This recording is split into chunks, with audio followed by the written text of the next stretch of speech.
So I wanted to start my presentation today by reflecting a little bit on my own origins. Like many of you, I started my career in coffee retail and coffee roasting. And this is a picture of Bob Sinclair. He was my boss 30 years ago, and he was the one who taught me about coffee roasting and coffee cupping and coffee buying. And what he taught me about was how to understand how to understand how to identify coffees that were of value to our business. He wasn't just teaching me how to taste coffees and identify them and negotiate for pricing and roast them and everything. What he was trying to help me understand was how I could understand value. The whole point of cupping, which I'm going to talk a lot about today, is not only just how to taste coffee, but how to understand its value.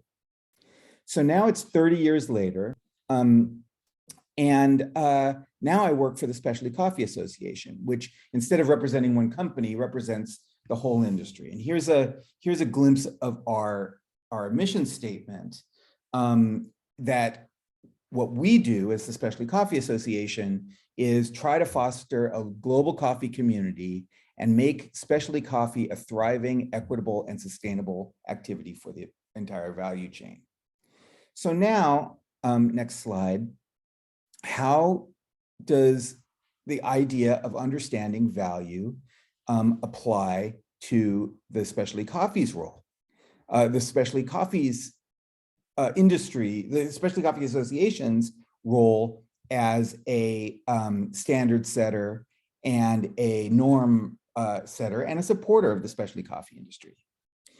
So in order to really do any understanding, we need to go through a little bit of a process. And here's the process that I use to understand something. First, if you want to understand something, you have to define what you want to look at. Then you have to do some measurement. And that combination of defining and measuring allows you some insights that can build on understanding. This is sort of the root of the scientific method in many ways, and sort of how we do progress. So let's try to apply that to specialty coffee. And the first thing we have to do is the defining part. So we ask ourselves, what is specialty coffee? And a few years ago, we at the Specialty Coffee Association challenged ourselves to really do a better job at defining this. And we struggled for a long time because it's a very hard thing to define. But one breakthrough we got when we found this next paper on the next slide, which is from a group of researchers who were economists who were trying to understand what led to certain scores and prices at the Cup of Excellence program. And so what they were looking at, what kind of coffees scored well and got high prices at the Cup of Excellence, which is kind of a good analog for what we do in specialty coffee in a larger sense. And what they posited was that what they discovered in this paper, they focused on this idea of attributes, right? So we can think of attributes this way, as sort of a collection of properties that a coffee can have that sort of combine to create its identity. So I think we all know that cupping score or flavor profile is one of those things, but there's lots of other things that go into identifying a coffee, right? Where it comes from, its size, its grade, as Luz was just talking about a minute ago. So it's all these attributes collectively that create an identity of a coffee. We can take a step further and divide those attributes into two categories. The intrinsic attributes of the coffee, that's the physical properties that the coffee has, and the extrinsic attributes. The extrinsic attributes are more symbolic or informational, right? That they have to do with maybe where the coffee comes from or who grew it, or other information about the coffee. But the intrinsic attributes which we're going to talk about first are the things that we normally think about as being really important with the coffee, about the coffee.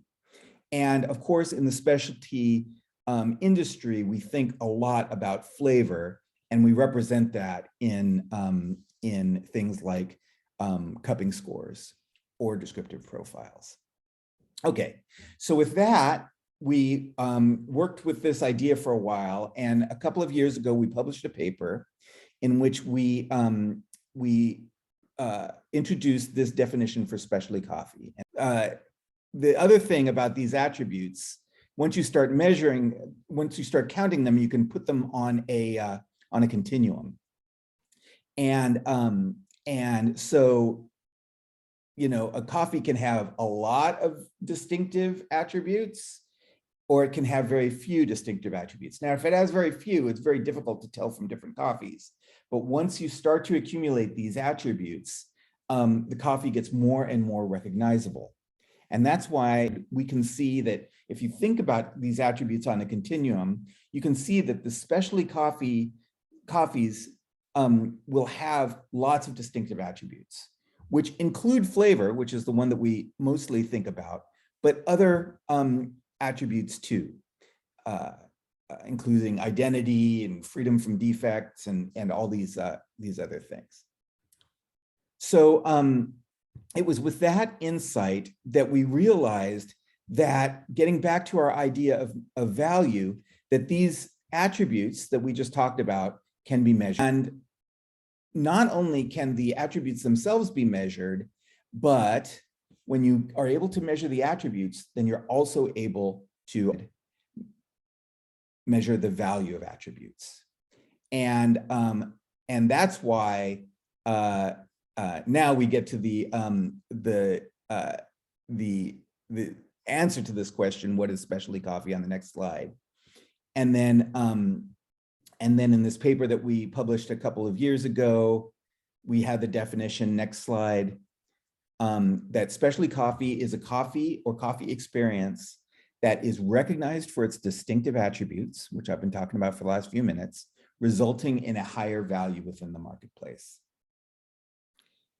So this definition is based on this idea that more attributes equals more value. And we definitely see that. And that's exactly what was shown in this paper that I referred to in the first place, and actually a lot of other academic literature. This also means that in the next slide, better attributes equals even better value. Now, what's interesting though about this idea of more and better attributes is that it is possible, and in fact it's likely, that different cultures, in this case we're looking at maybe different geographic cultures, might value different attributes differently. Now that's also true.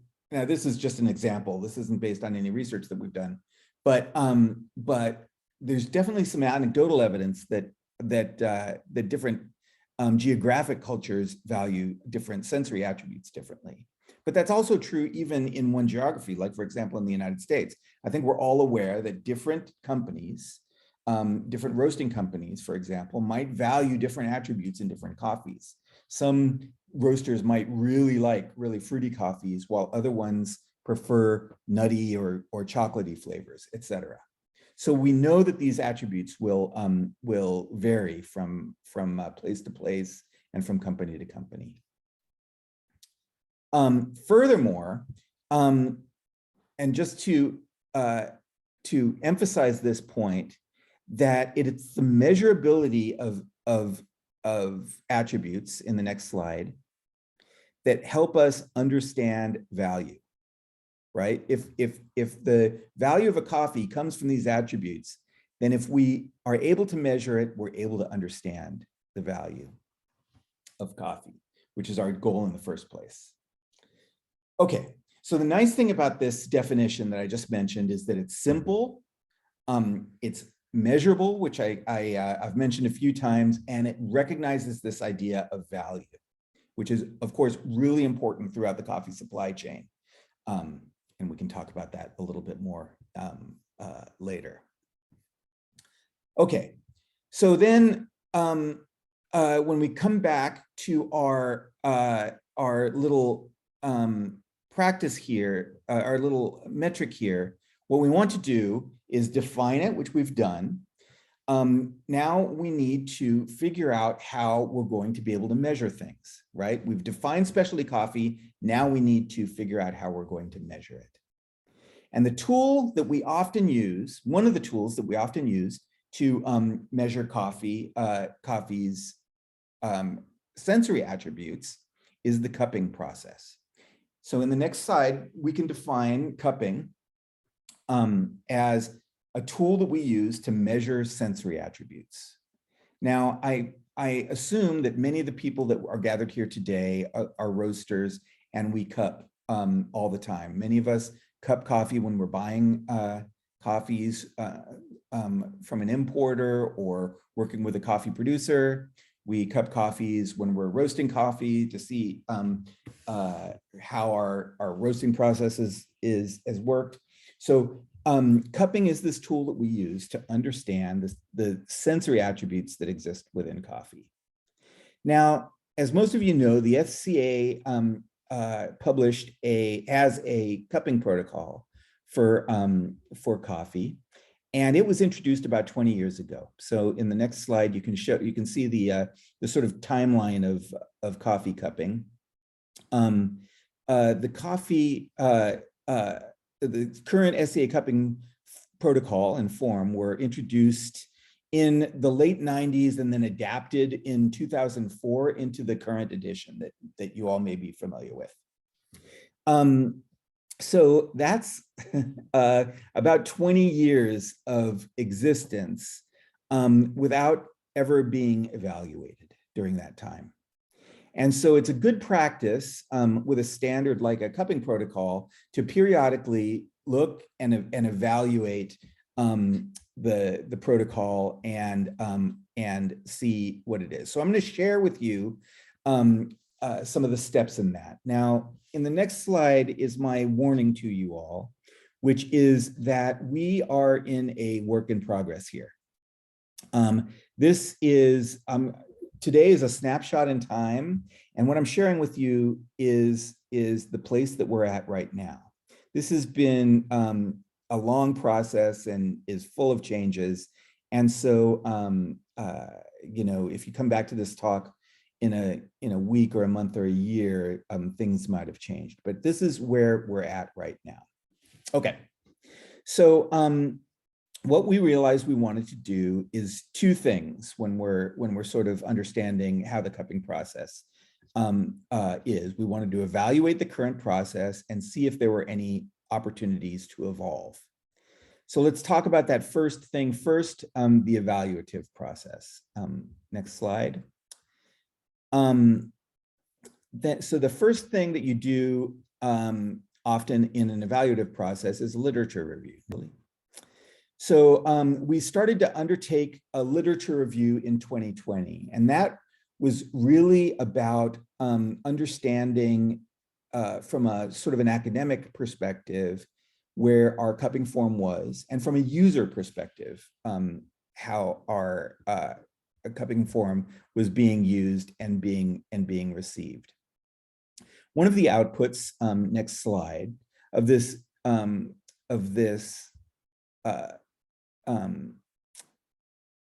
process was a coffee sensory and cupping handbook.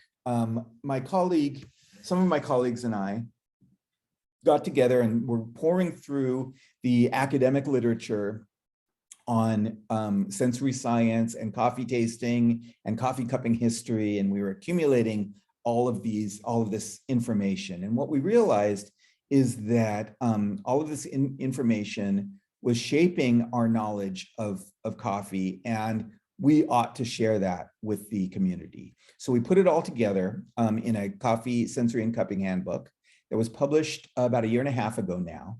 And I won't go through these 5 learnings. I encourage you all to download the book and review it, because it's a very thorough look at sensory science and cupping and the cupping process. We're going to go through today a lot of these elements, but this is a very thorough look that's annotated with a lot of references to the scientific and academic literature. Okay, so the next thing that we wanted to do, besides an academic literature review, is a user perception study. Now, you can see that after we began the literature review, we started to, in late 2020, we did a user survey. What we did was we reached out to many users of our cupping methodology. Hopefully that included many of you. We had in total about 1,600 respondents all over the world. And these were all people who use the cupping methodology regularly, who answered a long series of questions about how they use our cupping methodology, how they like it, things they like, things they dislike, things they felt could be improved, et cetera, et cetera. We followed that survey up with, I think, 40 or 50 long-form in-person interviews with individuals to try to get to the bottom of how people felt and how people actually used the SCA cupping methodology. And here's some things that we learned. So the key learnings that we got were that the industry has changed since we published the cupping protocol first 20 years ago. It's a lot more global and a lot more diverse than it used to be. I'm sure all of you are aware that especially coffee culture has blossomed all around the world, including in coffee producing countries, which is a great thing, and we wanted to take that into consideration. The other thing that the users told us is that there was a need for more descriptive sensory data, and we're going to talk about that, what that actually means in a minute. A third thing that came through really clearly is that there was a strong emphasis on sweetness by users, and they really wanted this the element of sweetness to be much more recognized in the cupping method than it currently was. And then they gave us I would say, a wish list of tweaks and elements that they would like to see as the cupping form evolved. And we took that down, and we definitely incorporated that into our thinking. Okay, so with that evaluation complete, our next step is towards evolution. So could we take all the things that we learned in our evaluation and build towards an evolution of our specialty coffee methodology that might improve it for everyone? So that was the next timeline that we undertook. You can see that we began our evolution, and we started doing some research on new elements that we thought that might improve things. We collaborated with World Coffee Research on some of this research. And this is also maybe some research that many of you may have participated in. Okay, so before I start talking about the research, I want to take a little detour.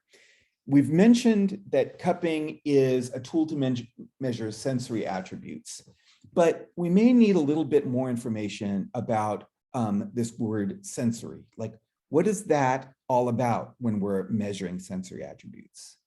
And so what I'm going to do here is take a little detour, which has been an important detour for me personally over the past decade, and that is learning about sensory science. Next slide, please. So sensory science is a term that we throw around a lot in coffee, but it is an actual discipline, and it was founded by this woman. This is Rosemarie Pangborn, and she is recognized as the founder of modern sensory science. She was a professor at UC Davis in the 1960s and 70s, and she's the reason why why UC Davis is so well known for being a headquarters of sensory science through until today. The sensory science, big sensory science conference is named the Pangborn Conference after her. So she's a personal hero of mine, and really was the person that invented a lot of the concepts that I'm about to share with you. Okay, so in the discipline of sensory science, next slide, there are three important terms when you're that you should learn when you're evaluating a sensory stimulus, like a flavor or a taste. Okay, now the first is discriminative, the second is descriptive, and the third is affective. Okay, so I'm going to explain these briefly to you. Discriminative is our ability to tell the difference between two stimuli, like two flavors. So the place that we're familiar with this in coffee is, can you tell the difference between this cup of coffee and this other cup of coffee? Because if you can't, then there may be no meaningful difference, or they might be the identical coffee. But can you tell the difference between these two? One of the tools that we use to understand discriminative is a triangulation. If you've ever done a triangulation in the Q grading environment, you know that that's a tool that helps you understand whether you're able to discriminate between two coffees. Okay. Descriptive is a different idea, and descriptive is the ability to describe the flavor that you're experiencing.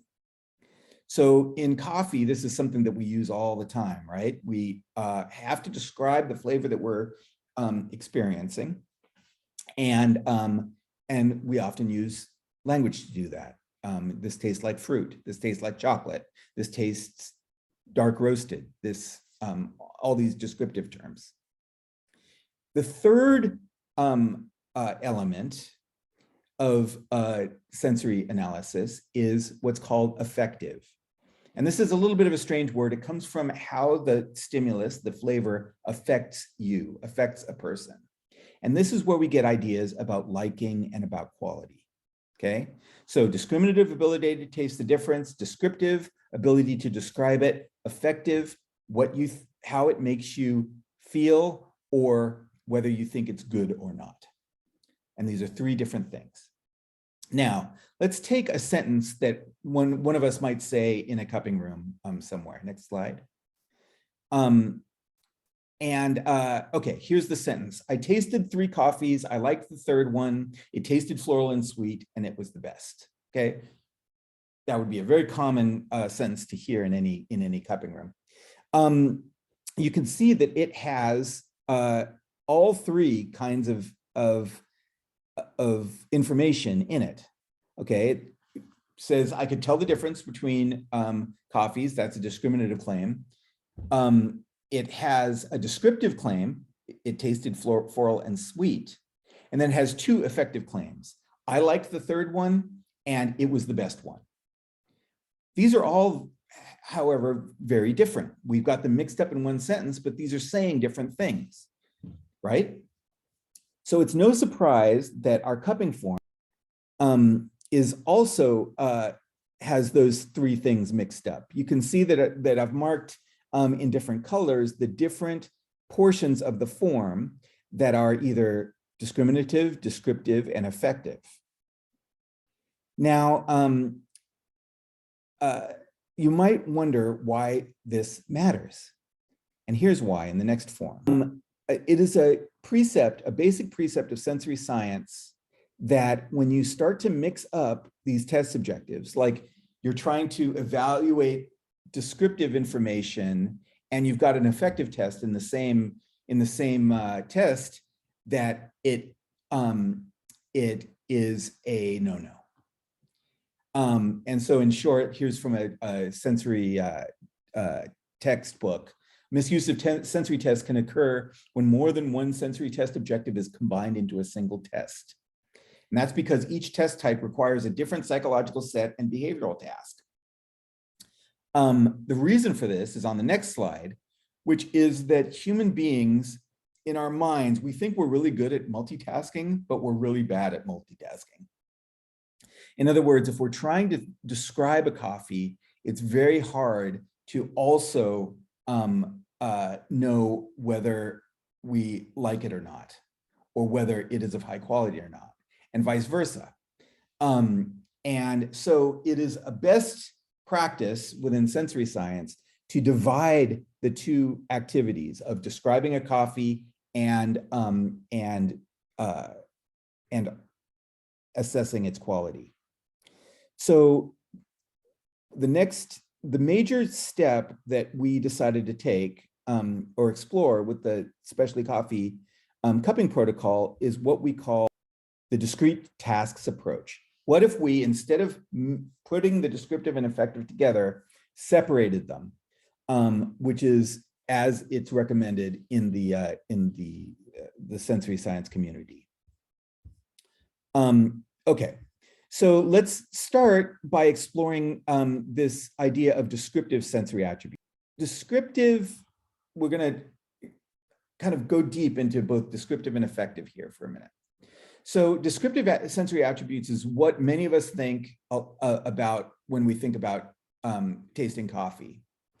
And I like to think about it as it's a sort of tasting version of analysis. This is also called descriptive sensory analysis. In the industry, we often call these flavor notes. You might write them on a label or something, but in this environment, we're going to call them sensory descriptive attributes instead of flavor notes. Now, what you can do on the next slide when you're analyzing flavor, and many of you do this, right? We taste a coffee and it tastes like coffee, but then we do more critical analysis and we can start to pull out the constituent flavors of the coffee. And I think this is a lot like putting white light through a prism and it sort of explodes it into all of the constituent waveforms of light. That's a good metaphor for what we're doing when we do sensory descriptive analysis.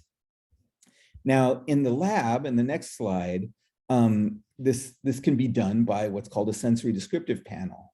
This is the panel at Kansas State University they were actually working on the World Coffee Research Lexicon in this photograph.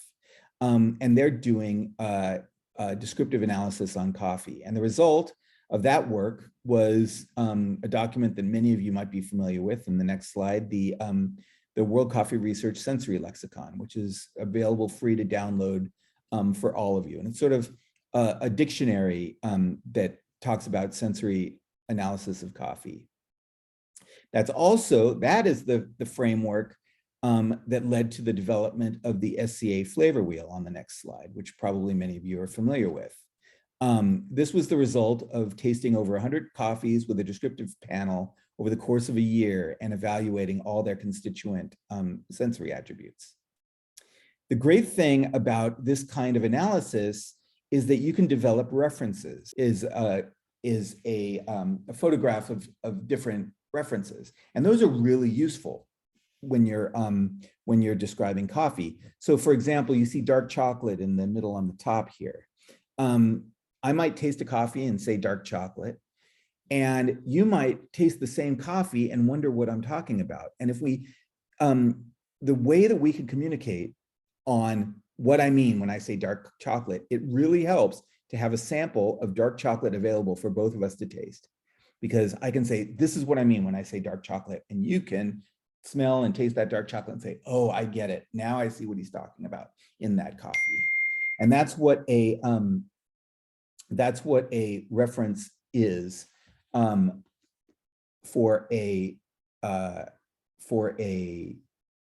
in a sensory descriptive environment. Now, this is one thing that's really important about descriptive, is that it is not anything about liking or quality. It is only about describing a thing. So I'll use the dark chocolate example from a moment ago. I can taste a coffee and describe it as being dark chocolate, and we can agree that the coffee tastes like dark chocolate. That says nothing about whether I like dark chocolate flavor in coffees or whether dark chocolate is a good or a bad thing in coffee. It just is what it is. It's purely descriptive and therefore seeks to be objective. As I said a minute ago, descriptive is an objective test that isn't based on liking or quality. It identifies these sensory attributes and ideally using a standardized universal vocabulary. It utilizes references for shared understanding, and you can measure performance against other trained panelists. We could build a descriptive assessment that was based on the WCR lexicon and the SCA flavor wheel that uses a check all that apply approach. So if you taste, if there's a word that says dark chocolate and you taste it, you can just check it. We had a hypothesis that cuppers could act similarly to one of those trained cupping tasting panels, like I showed you a few slides ago, and that we could measure that performance against one of those trained panels. So this is one of the things that we've been exploring over the past couple of years. Okay, so that's descriptive, and we're going to talk about some of that research in a minute. Now let's move to the next category, which is affective. Okay, so affective, to remind you, is answers the kinds of questions, do I like it, or is it high quality? It's any method to assess acceptance, liking, or preference, or emotions for a stimulus or a stimuli, okay? So in coffee terms, this is the part of coffee cupping that is about ideas that we have about goodness or quality. Next slide. Now, this is one of the challenges I think that I'm going to present you with in this talk. Since we've conflated description and assessment of quality for so long, I'm going to challenge you to explore the idea that these are actually separate things. While some of those descriptive attributes might affect our affective response, they're not the same thing, right? Just the existence of certain flavors doesn't necessarily follow exactly what the affective response is going to be, because preferences are different. What we realized was that a lot of Cupper's assessments of effective responses to coffee was based on an idea called impression of quality, which is the next slide. And this is what cuppers are asked to do when they're asked to rate the quality of a sample, right? They are having to express their opinion about the distinctiveness or the desirability of a coffee sensory category, reflecting either their own preference or a known market preference. So let's focus on that for a quick second, right? I have my own preferences in coffee as a coffee taster. I love coffee every morning. I enjoy it. But those preferences might be, when I was a coffee buyer, those preferences weren't necessarily identical with the preferences of all of my customers. Many of them were similar, but I may not like dark roasted coffee as well as some of my customers do, or I may not like really strong fruity natural as much as some of my customers do. So known market preferences are another way to assess quality, right? You can set aside your own preferences because you're knowing that there is some sort of group out there that thinks of this coffee as being of high quality. Okay. Next slide. So this idea of an impression of quality would rely on the expert opinion of a coffee taster. We know that it's an effective measure and is therefore subjective. It reflects either one's own preference or a market preference known to them. You can measure your performance, but it's based on your self-performance, right? You repeatedly say, I like this coffee, I rate it a high quality, etc. But what we know is that we don't really expect alignment between all cuppers because these cuppers are diverse and the markets that they're talking about are going to be diverse. Now, the classic tool on the next slide, the classic tool that's used to measure effective response is called the 9-point hedonic scale. This has been used since the 1940s all throughout food science. It's very familiar to everyone that works in food science. And it goes from 1, dislike extremely, to 9, like extremely, with there being a midpoint at 5, which is neutral, not either like nor dislike. This is used all throughout many, many food industries to measure responses to flavors. It can also be used across language barriers by using smileys or with children or something. And you can even see this, people have used it in medical settings as well. Okay, so on the next slide, we realized we could develop an effective assessment based on the concept of impression of quality, which I mentioned before, using a 9-point hedonic scale. And we could use that to translate into a 100-point scale and validate the consistency over time. I think in the interest of time, I'm going to sort of skip past the next few slides. But what they show is some of the research that we've done with WCR. We tested some of these ideas using real cuppers in a real environment. But what we found is that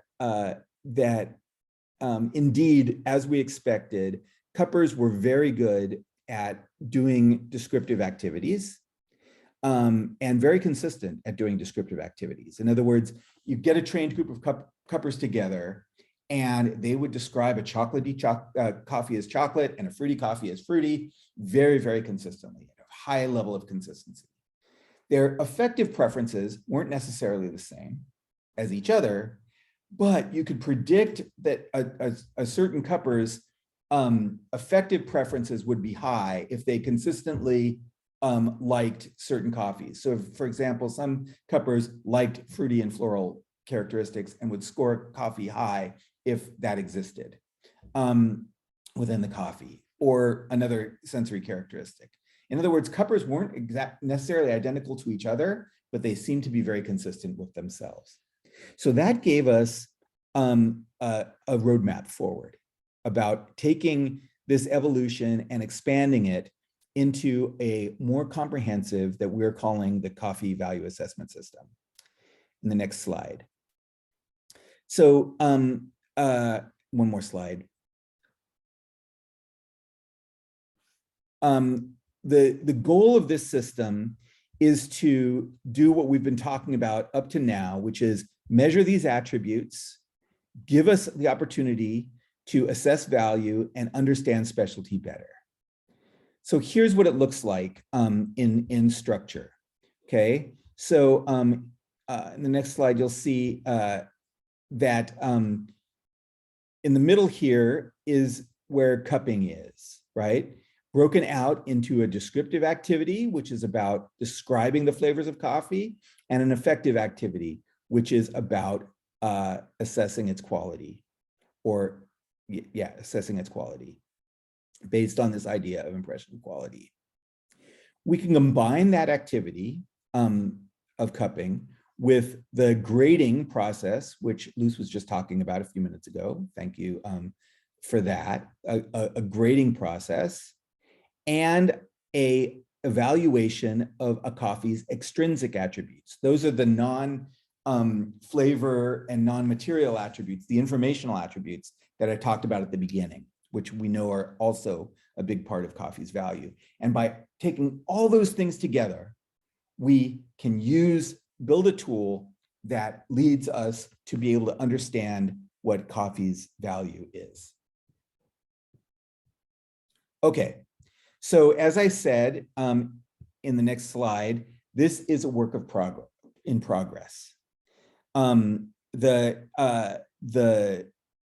What you've seen, what I've shared with you is the basis for the evolution that we've that we've been doing.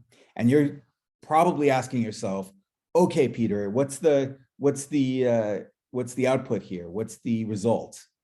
And so I'm going to share with you kind of our next steps and where we're at right now. We've been running pilot tests similar to the ones that we did with World Coffee Research that are exploring different structures of cupping forms and seeing which ones perform better in real life settings.